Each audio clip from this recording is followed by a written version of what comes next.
a mother is hard. These are my babies.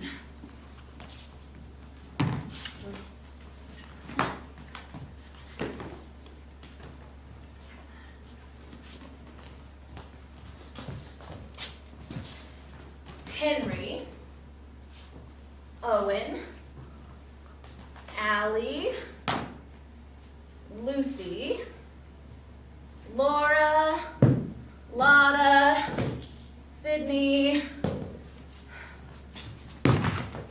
Amos, Alice, Franny, Lois, Maddie, oh, Hattie, and Tina.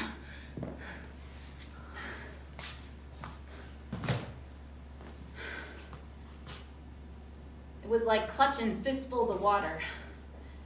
The more I tried to hang on to them, and I did try, I fed and I nursed and I watched every one of them, the faster they slipped away from me.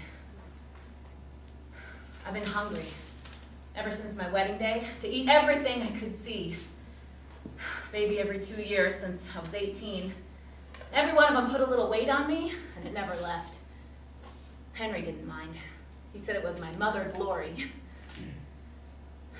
When we took my angel baby, Lois, up to Salt Lake to see that doctor, well, he said that my body was wore out and that I shouldn't have it anymore and that was why she wouldn't live very long.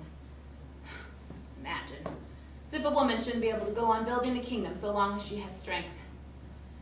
Well, I could see as well as she could that Lois was a mongoloid. That's what he called her. I called her angel baby.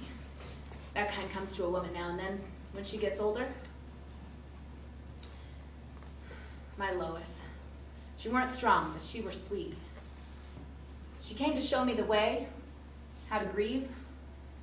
She came to teach me about death. See, after Lois, life got costly. I lost them one by one. First Lois, then Lucy, then Alice, and then Franny, and then Amos, Maudie,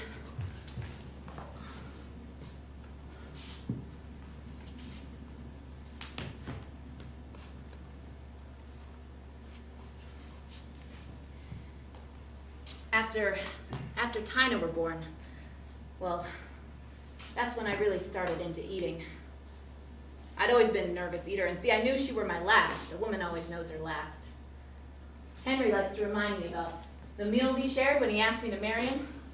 See, I had a suspicion it was coming, and I didn't know what to say, so I stuffed my mouth full of bread so that I wouldn't be able to answer. There's me, 17, bone skinny, eating a luncheon packed by Sister Becky, his first wife. I hadn't had real bread, and I don't remember how long. You're a good girl, Sarah. You've been helping Becky out around the house, and I know you've grown very fond of my youngins. Mm-hmm. And I can see that you're a fine girl, a fine woman, not a girl, really. And, well, I have felt moved upon by the Spirit. You know, I'm not much for sentimental stuff, but when the Lord speaks to my heart, I listen. Do you believe in the commandment of plural marriage, Sarah? I believed in plural marriage the way I believed in gravity. Gravity keeps your feet on the ground, and it hurts you when you fall over. It was a fact. Joseph Smith was killed because of plural marriage 2 weeks after I was born back in Nauvoo. Henry had been a boy there, and he liked to remind me or anyone who would listen about how in Nauvoo our house was second from the prophet Joseph's. I had been over to his house frequently and played with his boys, and he would often join us. I had been in games of ball where the prophet Joseph was one of the players, and I was on the street the last time he left his house alive. I remember distinctly the shock I felt when a runner went past our house shouting that the prophet had been killed, and I saw their murdered bodies when they were brought back from Carthage. that Joseph Smith was a prophet was a fact like gravity too. He saw God, He wrote new scripture, he built cities and temples. I believed that. Everyone I ever loved believed that, and those that didn't believe that, well, they hated me. They let my mother die and they killed Brother Joseph.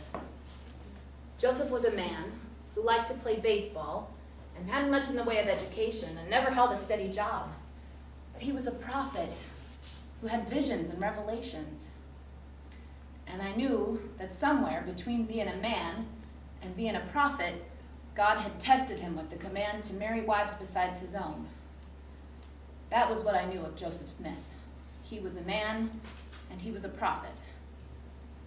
So, at 17 years old, believing in Jesus Christ who died for me, and having walked 1,300 miles across this earth to follow his church, and having a father who married 4 wives, but not a woman alive to call mother, I am faced with a man, near twice my age, with a wife and 7 children already, asking to be my husband.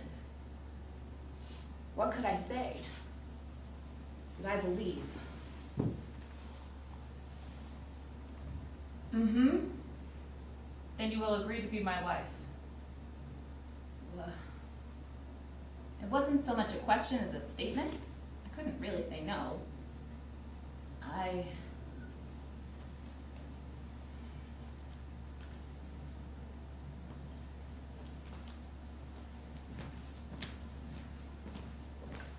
After Tina were born, I felt so empty inside. So I feasted to their memories, trying to put them all back inside me and fill up the empty spaces. But memories don't work like that, so I just got fat.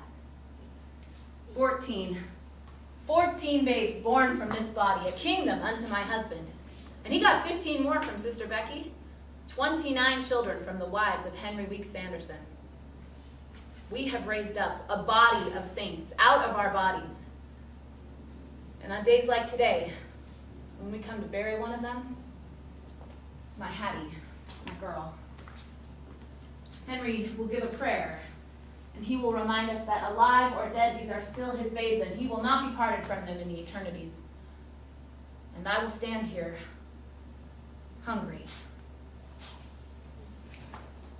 Brigham Young came across those mountains, and he saw a salty lake, and God told him it was the right place. So we built Zion next to a lake made of all the tears and memories we couldn't spare between pushing and pulling our carts and walking and singing and building and burying. A lake big enough to drown all our sorrows and troubles in. Henry, Owen, Allie, Lucy, Laura, Lotta, Sydney, Amos, Alice, Franny, Lois, Maudie, Hattie, Tina.